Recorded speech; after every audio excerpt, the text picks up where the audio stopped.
Oi, pessoal, meu nome é Elaine, professora de Ciências, e a proposta da nossa aula de hoje é fazermos uma breve revisão do assunto que nós iniciamos, o estudo antes da suspensão das aulas por conta da pandemia, certo? Esse assunto é tipos de reprodução. Então, nós iniciamos a abordagem pelos tópicos reprodução assexuada e reprodução sexuada. Então, antes de detalharmos sobre cada um desses tipos de reprodução, é importante que a gente entenda que a reprodução é uma das características de todo ser vivo. Seja uma bactéria, seja um fungo, seja uma planta, seja um ser humano, seja um protozoário, todos eles vão apresentar essa característica de reprodução, certo? A reprodução, como eu falei, tem dois tipos, né? Assexuada e sexuada.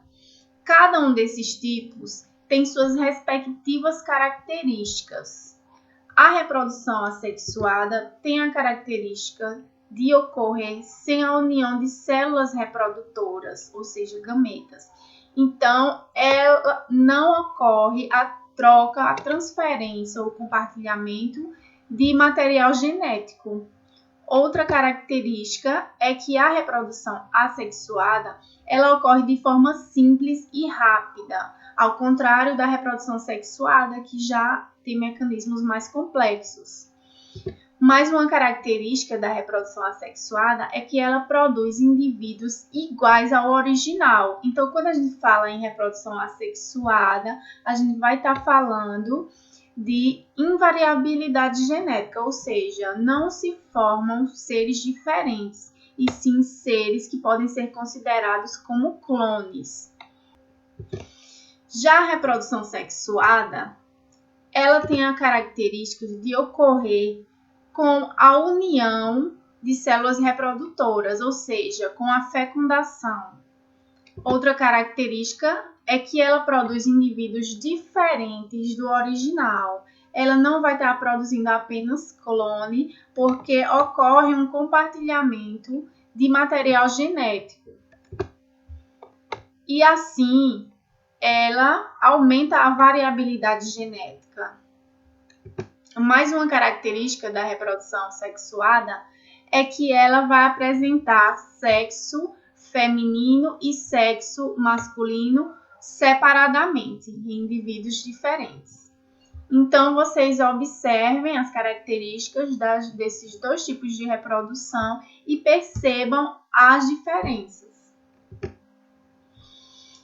A reprodução das bactérias, ela pode ser de forma assexuada, por bipartição, que também é chamada de divisão simples, ou cisparidade, ou divisão binária. Todos esses termos querem dizer a mesma coisa, ou seja, que uma única bactéria ela vai se duplicar e vai gerar outra bactéria igual a essa bactéria original que se duplicou.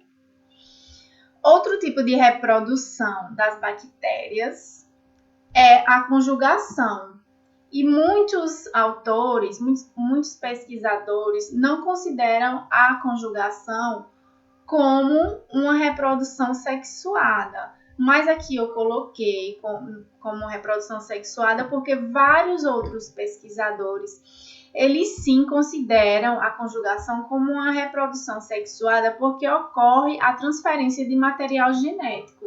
Enquanto na bipartição, uma bactéria vai se dividir, originando duas bactérias. Na conjugação, uma bactéria vai formar uma ponte de ligação com outra bactéria e, através dessa ponte, vai ser transferido um material genético.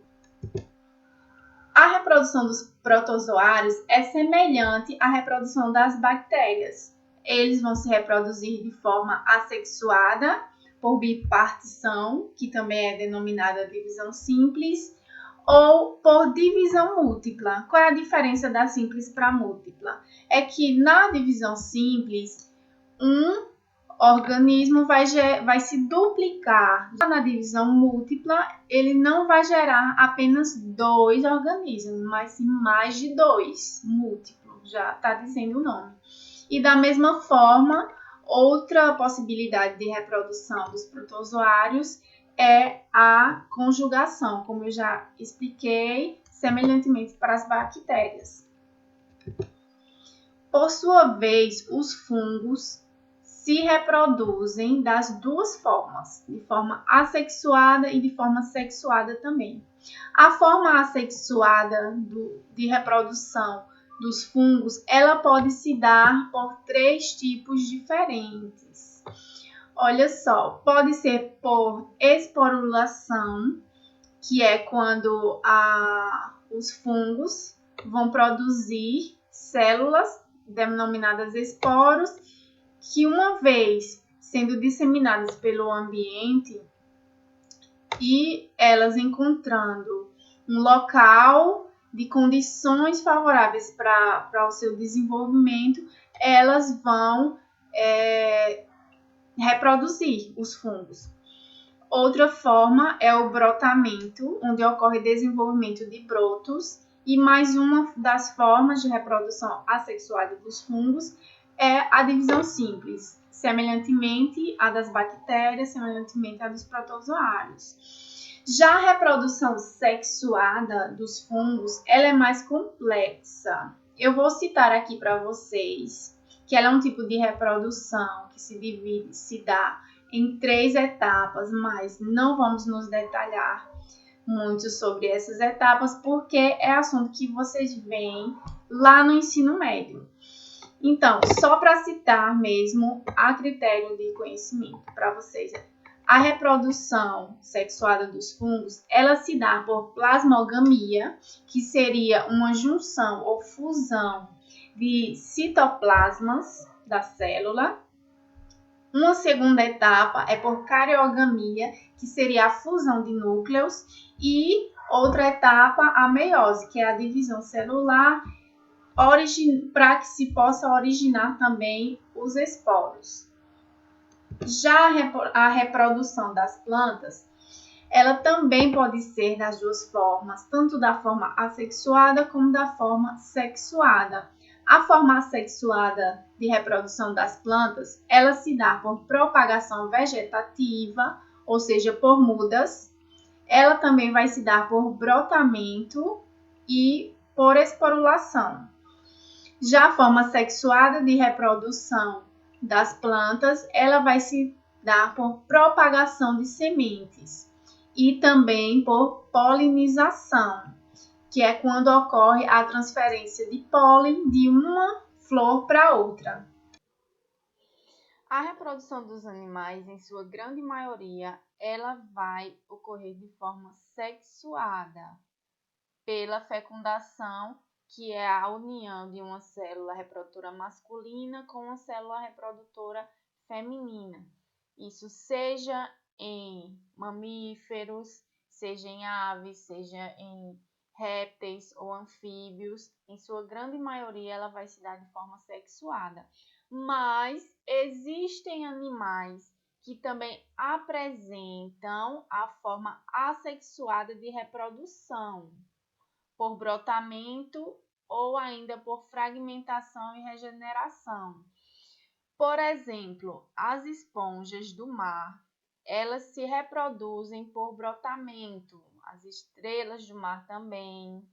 Já aqui temos a planária, que é um exemplo de plateumintos. Ela pode se fragmentar e se reproduzir por regeneração. Por exemplo, se dividirmos essa planária em 3 partes, cada uma dessas partes vai gerar uma nova planária com as mesmas características da planária original. Então, ela vai se fragmentar e vai se regenerar. Mas a reprodução dos animais, mais uma vez, falando em sua grande maioria, ela ocorre por fecundação mesmo. Mesmo que essa fecundação seja externa ou interna, e mesmo que o desenvolvimento seja direto ou indireto. Então, vou passar a atividade para vocês. Vamos ter também a videoconferência e o assunto da nossa próxima aula é reprodução humana, onde vamos estudar sobre os órgãos genitais. Então, até a próxima!